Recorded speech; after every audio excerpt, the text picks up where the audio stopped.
नमस्कार दोस्तों, मैं अखिलेश कुमार स्वागत करता हूं आपका अपने यूट्यूब चैनल मैथे मस्ती में।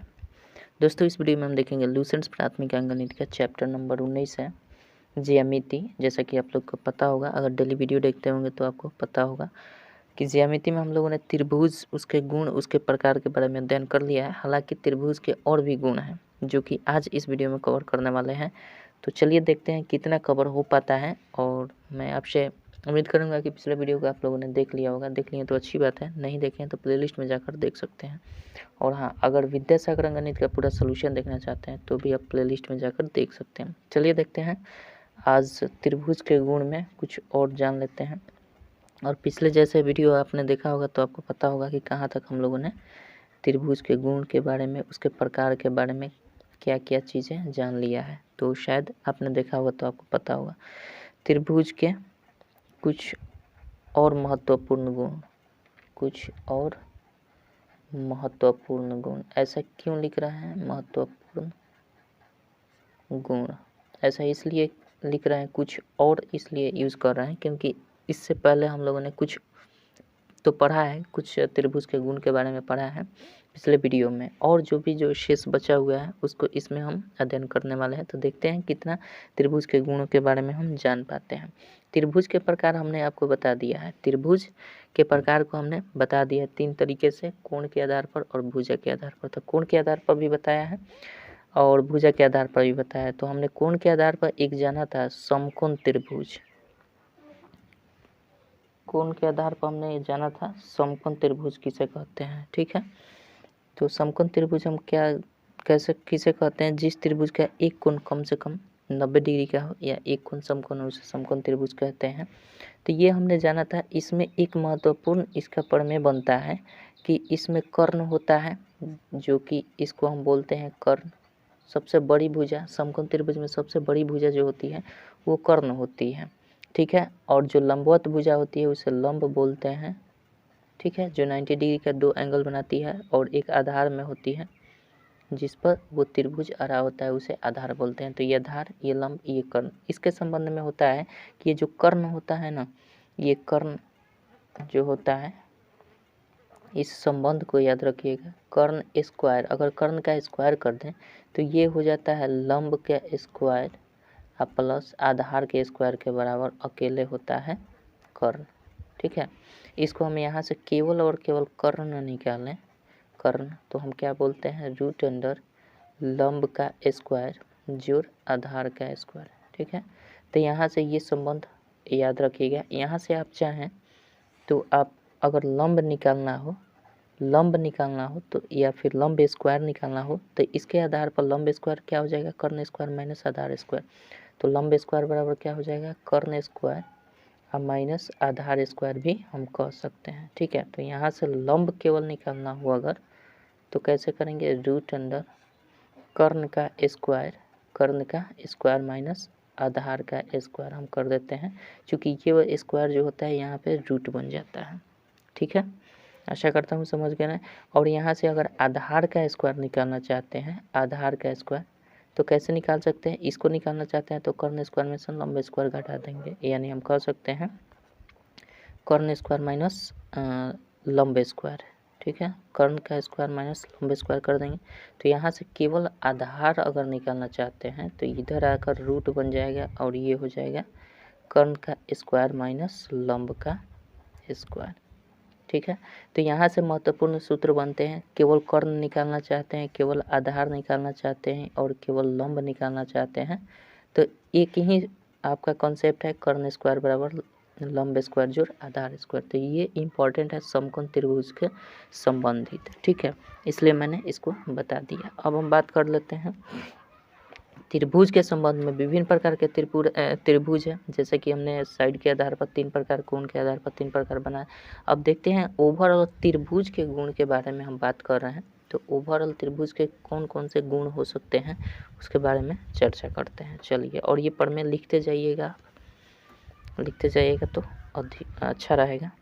इसके अतिरिक्त भी हम देख लेते हैं इसके अतिरिक्त भी बहुत सारे नियम हैं त्रिभुज के संबंध में। अब हम चूँकि हमने जान लिया है त्रिभुज क्या है, त्रिभुज के प्रकार कितने होते हैं, तो कोई भी आपका थ्योरम आ सकता है त्रिभुज से ही संबंधित होगा। तो सबसे पहला हमारा आता है कि अधिकोण त्रिभुज में एक कोण, अधिकोण तथा दो न्यून कोण होते हैं। किसी भी अधिकोण त्रिभुज में, मान लीजिए कि कोई अधिकोण त्रिभुज है, कोई अधिकोण त्रिभुज है, मतलब ये 90 डिग्री से अधिक का एंगल है, तो अधिकोण त्रिभुज में एक कोण अधिक कोण हो सकता है। केवल और केवल कितने कोण? एक ही कोण अधिक कोण हो सकता है। बाकी दो जो कोण बनेंगे वो दोनों कोण क्या हो जाएंगे? ये दोनों कोण न्यून कोण कहलाएंगे। ये संभव ही नहीं होगा। अगर किसी भी त्रिभुज में एक अधिक कोण बना देते हैं तो ये दोनों जो शेष कोण बच जाएंगे वो कभी भी अधिक कोण हो नहीं सकता है, समकोण हो नहीं सकता है। वो जब भी होगा तो ये न्यून कोण ही होगा। तो ये थ्योरम पर ध्यान रखिएगा, ठीक है। ये हो गया। दूसरा थ्योरम कहता है कि अधिक कोण त्रिभुज कभी भी समबाहु त्रिभुज हो ही नहीं सकता है। अधिक कोण जो भी बनाएंगे, कोई भी त्रिभुज अगर अधिक कोण बना दिए जैसे 90 डिग्री से अधिक, तो ये कभी भी समबाहु त्रिभुज हो ही नहीं सकता है। समबाहु त्रिभुज का है तो इसकी भुजाएं कभी बराबर हो ही नहीं सकती हैं, ठीक है। तो अधिक कोण त्रिभुज में कभी भुजाएं बराबर नहीं हो सकती हैं, तीनों भुजाएं आपस में कभी बराबर नहीं हो सकती है, अर्थात वो समबाहु त्रिभुज नहीं हो सकती है। तो ये तो बताने की जरूरत नहीं है कि समबाहु त्रिभुज किसे कहते हैं, क्योंकि हम लोगों ने पिछले वीडियो में जान लिया है, ठीक है। चलिए उसके बाद हम बात करते हैं कि किसी भी त्रिभुज में न्यून कोणों की महत्तम संख्या, मतलब अधिकतम संख्या जो होती है, कोई भी त्रिभुज है उसमें न्यून कोणों की महत्तम संख्या, अधिक से अधिक कितने न्यून कोण हो सकते हैं? तो ये भी न्यून कोण हो सकता है, ये भी न्यून कोण हो सकता है, ये भी न्यून कोण हो सकता है। मतलब अधिकतम जो न्यून कोणों की संख्या होती है किसी भी त्रिभुज में, अधिकतम न्यून कोणों की संख्या जो होती है वो 3 होती है, ठीक है।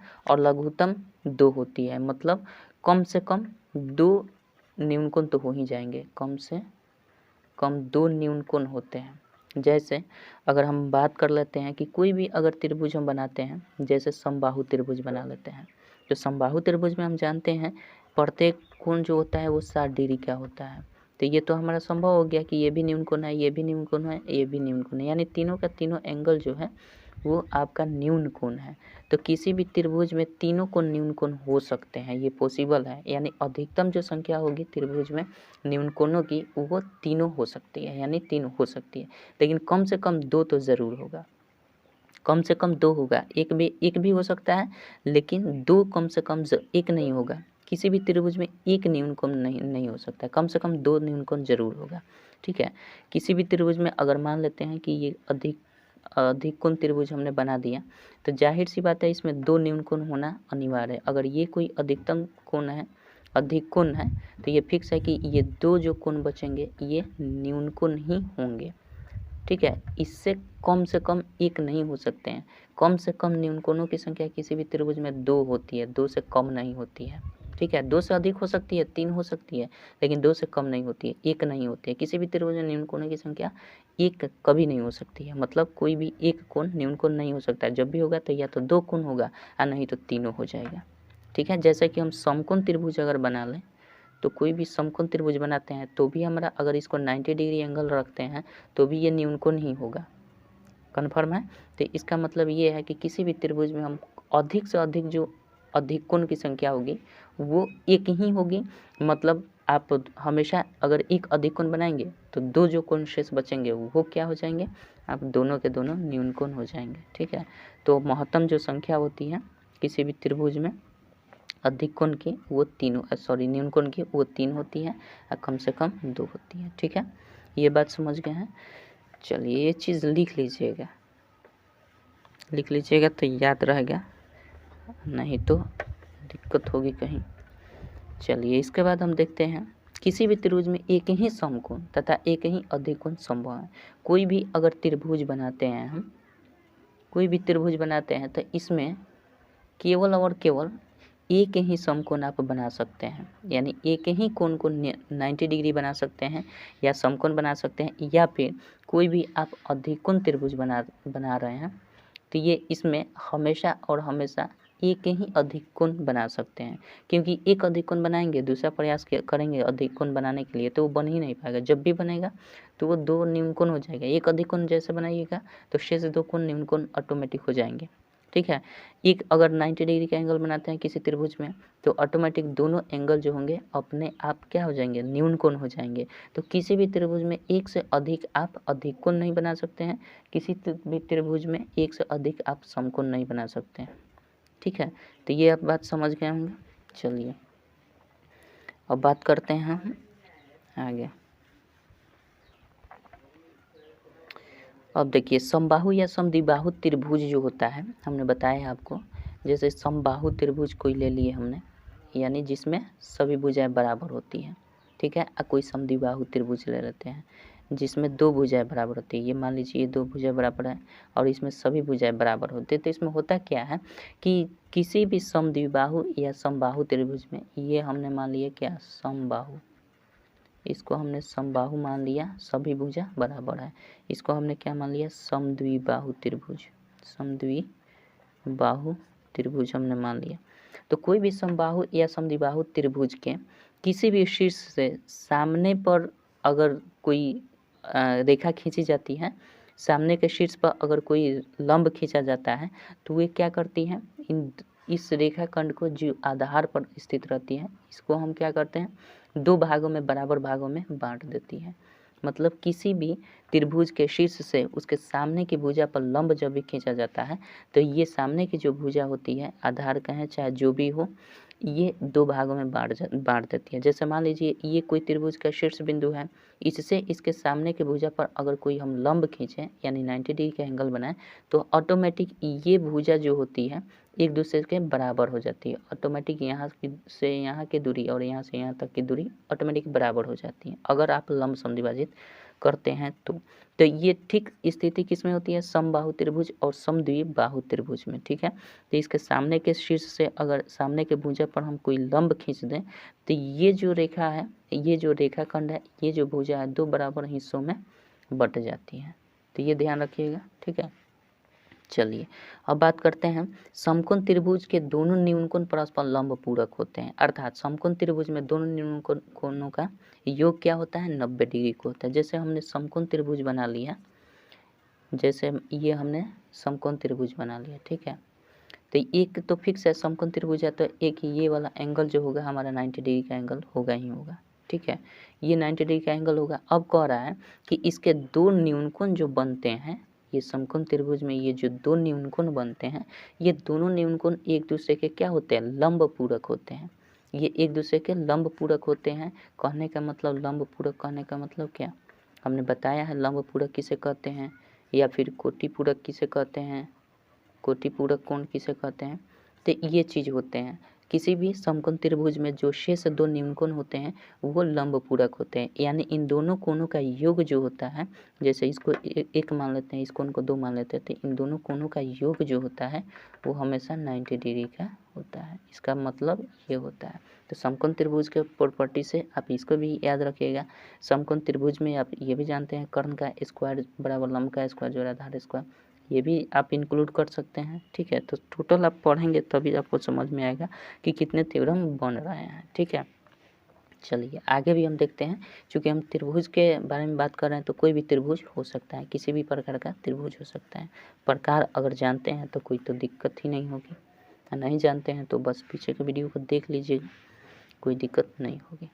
चलिए मान लीजिए हम आगे बढ़ते हैं, कोई हमने त्रिभुज बना दिया, ठीक है, कोई हमने त्रिभुज बना दिया। तो इस त्रिभुज में हमारा दिख रहा है और एक भुजा को हमने बढ़ा दिया, किसी भी एक भुजा को बढ़ा दिए। जैसे मान लेते हैं ए बी सी, इस त्रिभुज को हमने ए बी सी नाम दे दिया और बी सी भुजा को आगे की तरफ बढ़ाया। तो इस प्रकार से जो आगे बाहर की ओर ये एंगल बनते हैं ना, इसको इस त्रिभुज का हम बहिष्कोण कहते हैं, बहिष्कोण कहते हैं, या फिर हम बाह्य कोण भी बोलते हैं, बाह्य कोण, ठीक है। इसको हम बाह्य कोण बोलते हैं या बहिष्कोण भी बोलते हैं। तो होता क्या है कि ये जो बहिष्कोण होता है ना, किसी भी त्रिभुज के किसी भी एक भुजा को बढ़ाने से जो बाहर एंगल बनता है उसे हम बहिष्कोण कहते हैं। और ये बहिष्कोण जो होता है इसके सुदूर मतलब इससे ठीक दूर वाले सुदूर अंतः कोण, जो इसका अंतः कोण है, अंदर वाला कोण, इन दोनों के योग के ये बराबर होता है। अगर मान लेते हैं इसको हम 1 से इंडिकेट करते हैं, इसको 2 से इंडिकेट करते हैं, इसको 3 से इंडिकेट करते हैं, तो ये क्या होता है 2 + 3 = 1 होगा। मतलब ये जो कोण होगा इस कोण और इस कोण के योग के बराबर होता है। कहने का मतलब हम लिख सकते हैं 1 बराबर जो होगा 2 + 3 के बराबर होगा। अगर कोई एंगल है, इसको हमने कोण 1 माना, कोण 2 माना, कोण 3 माना, तो यहाँ कोण लगा लीजिएगा। तो कोण 1 बराबर कोण 2 जोड़ कोण 3 हम कह सकते हैं, ठीक है। और इसको हम क्या बोलते हैं, ये बहिष कोण है, इसको हम बोलते हैं सुदूर अंतः कोण। इसको क्या बोलते हैं सुदूर, इसका सुदूर अंतः कोण ये हो जाता है, या इसका अंतः कोण इसको बोलते हैं, ठीक है। तो आप समझ गए हैं। तो या इसको हम अभिमुख कोण भी बोलते हैं, अंतः अभिमुख कोण, ठीक है। इसके सामने जो है 2 कोण शेष बचा है जो अंदर है, तो इसको अभिमुख अंतः कोण भी बोल सकते हैं, या सुदूर अंतः कोण भी इसको बोलते हैं। तो इसका मतलब ये हुआ कि कोण 1 बराबर कोण 2 जोड़ कोण 3 इसका शर्त होता है, ठीक है। चाहे किसी भी भुजा को आप बढ़ा लीजिए, अगर इधर भी बढ़ाते हैं तो इस भुजा का ये भुजा बहिष्कोण कहला जाएगा, सॉरी ये कोण जो होगा बहिष्कोण कहलाएगा, और इसका सुदूर अंतः कोण जो होगा ये वाला और ये वाला कोण हो जाएगा। उसी प्रकार से अगर इसको हम बढ़ा देते हैं तो ये बन जाएगा बहिष्कोण, और इसका सुदूर अंतः कोण कौन होगा, ये जो शेष 2 कोण बचते हैं तो ये इसके सुदूर अंतः कोण हो जाएंगे। और फिर उसी तरह से ये कोण इन दोनों कोणों का योग के बराबर होगा। उसी तरह से अगर इसका देखें तो ये कोण इन दोनों कोणों के योग के बराबर होगा, और ये कोण इन दोनों कोणों के योग के बराबर होगा, जो मैंने यहाँ पे बता दिया है। तो आशा करता हूँ ये बात आप समझ रहे हैं, ठीक है। और देखिए अब यहाँ पे जैसे हमने ये बनाया है, एक भुजा को हमने बढ़ा दिया है, तो ये क्या बना है, इसको हम बोलते हैं बहिष्कोण। बहिष्कोण या बाह्य कोण बोलते हैं, बहिष्कोण या फिर बाह्य कोण बोलते हैं, जैसा कि हमने यहाँ भी बता दिया। तो इसको बहिष्कोण बोलते हैं या बाह्य कोण बोलते हैं। और ठीक इसके सटे हुए जो कोण है, इन दोनों कोणों को हम क्या बोलते हैं, इन दोनों कोणों को आसन कोण बोलते हैं, आसन कोण बोलते हैं। तो इस बहिष्कोण का आसन अंतः कोण जो होगा ये वाला होगा, और ये दोनों कोण मिलकर जो होता है 180 डिग्री यानी सरल रेखा का निर्माण करते हैं, ठीक है। इन दोनों कोणों का योग जो होता है 180 डिग्री होता है, यानी रेखीय कोण बनाते हैं। तो हम यहाँ भी कह सकते हैं, ये अलग थ्योरम है कि कोई भी बहिष्कोण है वो अपने आसन कोण, आसन अंतः कोण के योग के बराबर 180 डिग्री के हो जाते हैं। मतलब अगर हम इस कोण को ए मान लेते हैं और इस कोण को बी मान लेते हैं, तो हम लिख सकते हैं कोण ए जो कोण बी बराबर, ये हमेशा रेखीय योग बनाते हैं, मतलब एक सरल रेखा का निर्माण करते हैं, यानी इन दोनों कोणों का योग जो होता है 180 डिग्री होता है, ठीक है। तो आशा करता हूँ समझ गए हैं इस त्रिभुज के प्रॉपर्टीज़ के बारे में। चलिए अब हम बात करते हैं त्रिभुज में कुछ और एडवांस लेवल पर, ठीक है। आशा करता हूँ इतना तो आप समझ ही गए होंगे।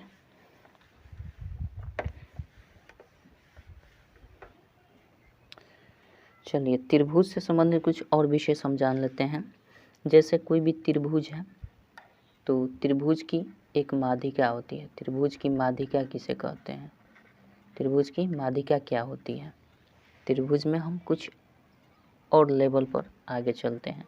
तो त्रिभुज की माध्यिका क्या होती है, देखिए कोई भी त्रिभुज ये है ना, तो किसी भी त्रिभुज के इसके शीर्ष से सामने की भुजा पर, सामने की भुजा जो आधार के ठीक मध्यवत होती है, सामने की भुजा का आधार का जो मध्य बिंदु होता है इससे, और उसके भुजा के शीर्ष से जो मिलाने वाली रेखा खंड होती है, इसी को हम क्या बोलते हैं, इस त्रिभुज की माध्यिका बोलते हैं, ठीक है। तो इस शीर्ष से हमने एक माध्यिका ये खींच दिया, और इस शीर्ष से हम सामने की भुजा के मध्य बिंदु से इसको मिला दिया, तो ये माध्यिका हो गई। फिर इस शीर्ष से इसके सामने की भुजा पर हमने मिला दिया, तो ये वाली माध्यिका हो गई। और हमने शर्त रखा है कि किसी भी त्रिभुज के शीर्ष से उसके सामने की भुजा के मध्य बिंदु से मिलाने वाली रेखाखंड जो होती है माध्यिका कहलाती है। क्या कहलाती है, माध्यिका कहलाती है। आशा करता हूँ कि ये समझ गए होंगे, ठीक है। और माध्यिका जो भी काटती है तो किसी एक निश्चित बिंदु पर काटती है। अगर तीनों शीर्ष से किसी त्रिभुज के तीनों शीर्ष से हम माध्यिका खींचें तो ये किसी न किसी एक निश्चित बिंदु पर त्रिभुज के अंदर ही काटती है, जिसे इस कॉमन पॉइंट को या फिर उभयनिष्ठ बिंदु को हम क्या बोलते हैं, उभयनिष्ठ बिंदु को बोलते हैं, उभयनिष्ठ बिंदु जो है इसको बोलते हैं हम केंद्रक। माध्यिका का केंद्रक इसको हम बोलते हैं सेंटर। ठीक है, तो ये बात समझ गए। इसको हम बोलते हैं, अगर इसको हम डिनोशन कर दें, ए बी सी कर दें, इसको डी कर दें, इसको ई, इसको एफ, और बीच में जो कटा हुआ है बिंदु तीनों माध्यिकाओं का, इसको हम वो मान लेते हैं, तो हम लिख सकते हैं कि वो जो है माध्यिका का केंद्रक है, वो जो है माध्यिका का केंद्रक है, कह सकते हैं इजीली। ठीक है, हम कहना चाहते हैं ए डी क्या है, ए डी बराबर बी ई, ए डी बराबर बी ई बराबर एफ सी, एफ सी ये क्या है, तो ये सब के सब माध्यिका है। क्या है, ये सब के सब माध्यिका कहलाते हैं। ठीक है, और देखिए इसमें क्या होता है कि कोई भी अगर त्रिभुज है उसकी माध्यिका जो है, माध्यिका किसी भी त्रिभुज की जो माध्यिका होती है केंद्रक से होकर गुजरती है, तो ये जो केंद्रक होता है ना, प्रत्येक माध्यिका को 2:1 के अनुपात में विभक्त करता है। यानी यहाँ से यहाँ तक की दूरी अगर 2 है ना, तो ये हो जाएगी 1। ठीक है, किसी भी माध्यिका में कोई भी माध्यिका जो है केंद्रक, माध्यिका का केंद्रक जो होता है किसी भी माध्यिका को 2:1 में विभक्त करता है। ध्यान रखिएगा, अगर मान लीजिए किसी माध्यिका अगर कोई भी माध्यिका है, यहाँ से हम मान लेते हैं ऐसे, तो अगर ये 10 सेंटीमीटर होगी ना, तो जाहिर सी बात है ये 5 सेंटीमीटर होगी। चूँकि ये की लंबाई हमारा 2 है तो ये 1 है, तो कहीं ना कहीं यहाँ दोगुना हो रहा है पहले के अपेक्षा। ठीक है, तो अगर माध्यिका की टोटल लंबाई अगर 15 सेंटीमीटर है, तो ठीक जाहिर सी बात है कि 10 सेंटीमीटर और 5 सेंटीमीटर का इसका अनुपात बन जाएगा, 10 और 5 का, यानी दोगुना इधर रहेगा तो उसका आधा इधर रहेगा। ठीक है, आशा करता हूँ समझ गए होंगे। तो कोई भी किसी भी त्रिभुज का जो केंद्रक होता है वो माध्यिका को हमेशा और हमेशा 2:1 के अनुपात में विभक्त करता है। आशा करता हूँ समझ गए होंगे। चलिए अब माध्यिका के संबंध में हम त्रिभुज के प्रकार से लेकर समझते हैं कि अगर कोई भी त्रिभुज समद्विबाहु त्रिभुज है, कोई भी त्रिभुज अगर समबाहु त्रिभुज है तो उसमें माध्यिका का क्या इफेक्ट पड़ेगा, सो देखते हैं। अगर मान लीजिए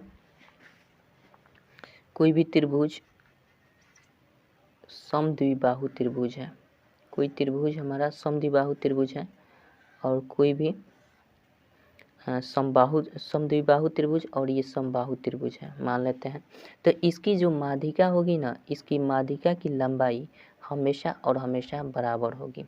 इसमें समबाहु त्रिभुज की प्रत्येक भुजा बराबर होती है, तो समबाहु त्रिभुज में हमेशा माध्यिका की लंबाई जो होगी ना, समबाहु त्रिभुज में माध्यिका की लंबाई जो होगी वो तीनों माध्यिका की लंबाई बराबर होगी। कहने का मतलब अगर हम इसको A B C D E F denote कर देते हैं, इसको ओ डिनोट कर देते हैं, तो इसमें तीनों माध्यिका कौन कौन सी है, एक तो ए सी हो जाएगी, दूसरा ए सी हो गई, उसके बाद बी ई हो गई, बी ई, उसके बाद एफ डी, ये तीनों माध्यिका है और तीनों माध्यिका की लंबाई जो होगी वो बराबर होगी। ठीक है, लेकिन समद्विबाहु त्रिभुज में क्या होती है, त्रिभुज में माध्यिका की जो लंबाई होती है,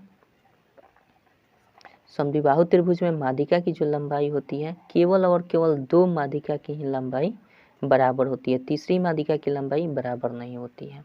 जैसे यहाँ पे हम कर सकते हैं, ये भुजा जो है, ये भुजा और ये भुजा एक दूसरे के बराबर है, तो इसकी कौन कौन सी माध्यिका बराबर होंगी, ये वाली माध्यिका और इस शीर्ष वाली माध्यिका जो होगी वो बराबर होगी। कहने का मतलब हम लिख सकते हैं, अगर हम इसको टी आर कर देते हैं और इसको पी एम कर देते हैं, तो हम लिख सकते हैं कि इस त्रिभुज की टी और पी बराबर लिख सकते हैं टी और आर, टी आर माध्यिका और पी एम या एम पी, पी एम ये माध्यिका है और ये दोनों माध्यिका जो है एक दूसरे के बराबर होगी, क्योंकि ये समद्विबाहु त्रिभुज है, दोनों भुजाएं आपस में बराबर है। तो समद्विबाहु त्रिभुज में ये प्रॉपर्टीज आप ध्यान रखिएगा, ठीक है, कोई दिक्कत नहीं है।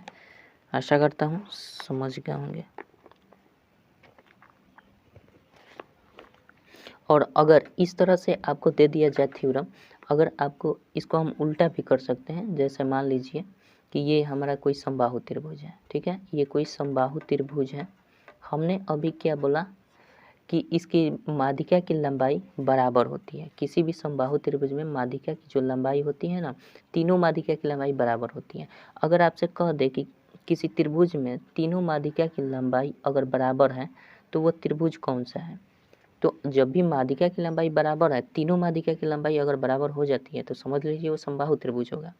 लेकिन किसी भी त्रिभुज में अगर दो माध्यिका की लंबाई बराबर हो जाती है, ये वाला और ये वाला, दो माध्यिका की लंबाई अगर दिया हो और दो ही माध्यिका की लंबाई बराबर हो रही है, तो समझ जाइए कि वो समद्विबाहु त्रिभुज होगा, ठीक है। अगर तीनों माध्यिका की लंबाई बराबर हो गई तो समबाहु त्रिभुज होगा। और ठीक इसके विपरीत यहाँ क्या था कि यहाँ था कि ये समद्विबाहु त्रिभुज, समबाहु त्रिभुज और समद्विबाहु त्रिभुज दिया गया था। तो जाहिर सी बात है समद्विबाहु त्रिभुज में या समबाहु त्रिभुज में हमेशा माध्यिका की लंबाई बराबर होती है। समद्विबाहु त्रिभुज में दो माध्यिका की लंबाई बराबर होती है, जबकि समबाहु त्रिभुज में तीनों माध्यिका। तो यहाँ से एक दूसरे के विपरीत ये थ्योरम हो भी सकते हैं, ठीक है। तो आशा करता हूँ इतनी बातें आप समझ गए होंगे। तो चलिए मिलते हैं अगले वीडियो में। इसके और भी प्रॉपर्टीज़ हैं, तो और भी प्रॉपर्टीज़ के साथ अगले वीडियो में मिलेंगे। तब तक के लिए जय हिंद, जय भारत।